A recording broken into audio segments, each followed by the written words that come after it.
रक्षाबंधन हमारे हिंदुत्व का बहुत एक प्यारा त्योहार है, जहां भाई अपनी बहन से राखी बंधवाकर उसे सदैव सुरक्षित रखने का प्रण लेता है। सदियों से श्रावण मास के पूर्णिमा तिथि पे ये मनाया जाता है।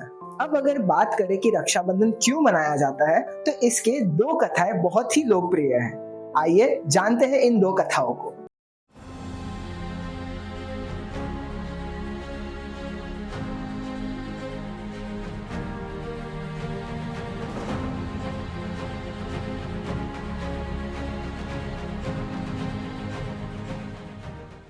पहली कथा के अनुसार दैत्यों के राजा बाली ने 101 यज्ञ पूरे कर लिए थे, जिसके कारण देवताओं में डर बैठ गया था कि अगर ये इसी प्रकार से यज्ञ करते रहे तो स्वर्ग मांगने में देरी नहीं होगी।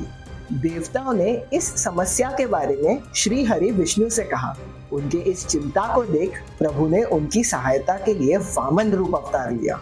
वे एक ब्राह्मण के रूप में महाराज बलि से भिक्षा मांगने आए। उन्होंने भिक्षा में 3 कदम भूमि की मांग की। महाराज ने उनकी इच्छा स्वीकार कर ली। प्रभु ने तब खुद को इतना विशाल रूप में बड़ा कर लिया कि उन्होंने एक कदम से पृथ्वी लोक और दूसरे कदम से स्वर्ग लोक पे अधिकार प्राप्त कर लिया। महाराज समझ गए थे कि वे कोई साधारण ब्राह्मण नहीं है, इसीलिए तीसरे कदम के लिए उन्होंने अपना शीश उनके चरणों में रख दिया और तीसरा कदम उनके सर पे रखने के लिए कहा। इस प्रकार महाराज पाताल लोक के राजा बन गए। वह अपनी भक्ति से प्रभु के वरदान योग्य हो गए और वरदान में साथ रहने की इच्छा बोलकर उन्होंने विष्णु जी को अपने लोक का द्वारपाल बना दिया।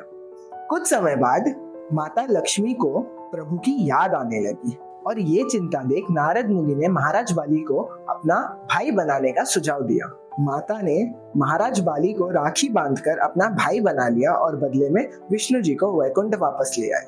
दूसरी कथा के अनुसार जब भरी सभा में शिशुपाल ने अपनी माफी के 100 मौके खत्म कर दिए थे, तब कृष्ण जी के सुदर्शन चक्र ने अपनी ऊर्जा से शिशुपाल का अंत कर दिया। इस समय प्रभु की उंगली में चोट लग गई थी और द्रौपदी जी ने अपने कपड़े का टुकड़ा फाड़कर उनके हाथ पर बांध दिया था। इसी कारण जब भरी सभा में द्रौपदी जी के चरित्र पर मुसीबत आई, तब प्रभु ने उसी बंधन के नाते उनकी रक्षा की, एक अटूट रिश्ते की स्थापना की। इसी अटूट रिश्ते की स्थापना एक भाई और बहन करते हैं जब वे रक्षाबंधन का त्योहार मनाते हैं।